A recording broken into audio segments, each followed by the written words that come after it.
Hello guys, welcome back to our channel purse sports.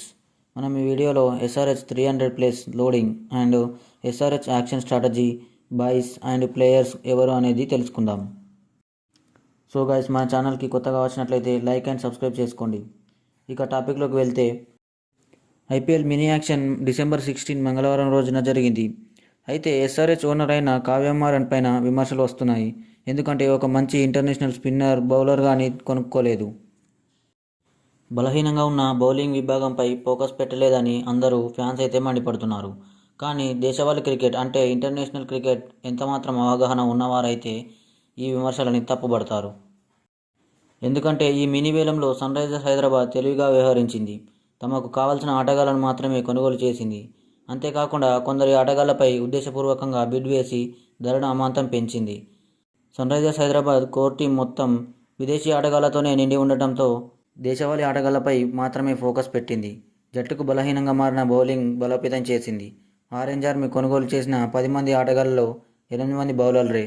ఇందులో 4 ఆల్రౌండర్లు ఉండగా ఒకరు వికెట్ కీపర్ కమ్ బ్యాటర్ ఉన్నారు. 2 specialist ఫేసర్లు ఉండగా మరో 2 స్పిన్నర్లు ఉన్నారు. Team India senior spinner Ravi Bishnoi కోసం చివరి వరకు ప్రయత్నించిన సన్ రైజర్స్ ఆఖరిలో మాత్రం వదిలేసుకుంది. దేశవాళీ క్రికెట్లో అయితే అతని ప్రదర్శన మెరుగ్గా లేకపోవడంతో అతన్ని కొనడానికి వెనకడుగేసింది సన్ రైజర్స్. అతనికి బదులుగా లెఫ్ట్ ఆర్మ్ స్పిన్నర్ శివాంగ్ కుమార్తో పాటు చైనామెన్ బౌలర్ క్రియాన్స్ ఫులత్రాను తీసుకుంది.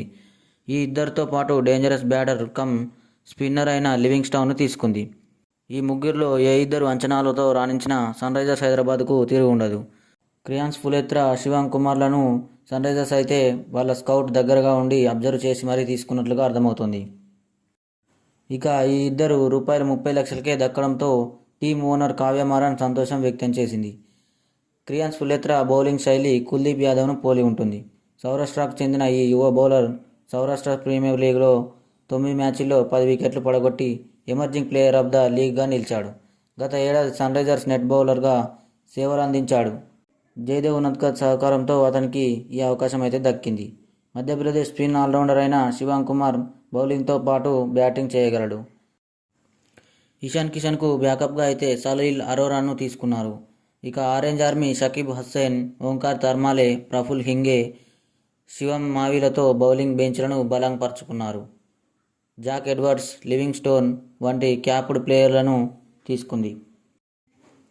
Travis Head, Abhishek Sharma, Ishan Kishan, Nitish Kumar Reddy, Heinrich Klaasen, Aniket వర్మలతో ఆరెంజ్ ఆర్మీ బ్యాటింగ్ లైనప్ భీకరంగా ఉంది. వీరికి లివింగ్స్టోన్ జత కలిస్తే సన్ రైజర్స్కి అయితే 300 ప్లస్ కొట్టడం పెద్ద విషయమేం కాకపోవచ్చు. బౌలింగ్లో Eshan Malinga, Pat Cummins, Harshal Patel pace విభాగం పటిష్టంగానే ఉంది. జీషన్ అన్సారీ, హర్ష్ దుబేలతో స్పిన్ విభాగం కట్టుదిట్టంగా ఉంది. ఇక వీరికైతే అభిషేక్ శర్మ నుంచి సహకారం లభించనుంది. చైనామెన్ బౌలర్ క్రియాన్స్ ఫులత్రా కూడా సత్తా చాటితే ఆరెంజ్ ఆర్మీకి తిరుగుండదు. ఐపీఎల్ 2025 మెగా వేలం తర్వాత ఆర్సీబీ కూడా ఇలానే ట్రోల్ చేశారు. సరైన ఆటగాళ్లను కొనుగోలు చేయలేదని మండిపడ్డారు. కానీ ఆ జట్టు విజేతగా నిలిచింది. పేరున్న ఆటగాళ్ల కంటే కంటెంట్ ఉన్న ప్లేయర్స్పై సన్ రైజర్స్ ఫోకస్ పెట్టింది. వారి వ్యూహాలు ఫలిస్తే ఈసారి ఆరెంజ్ ఆర్మీకి తిరుగులేదు అండ్ టైటిల్ కూడా కొట్టే అవకాశం ఉంది. సో గైస్, మరి మీరేమనుకుంటున్నారు? సన్ రైజర్స్ హైదరాబాద్ యాక్షన్లో పిక్ చేసిన ప్లేయర్స్పై మీ యొక్క అభిప్రాయాన్ని కమెంట్లో చెప్పండి. అలాగే మన ఛానల్ని తప్పకుండా లైక్ అండ్ సబ్స్క్రైబ్ చేసుకోండి. Thank you.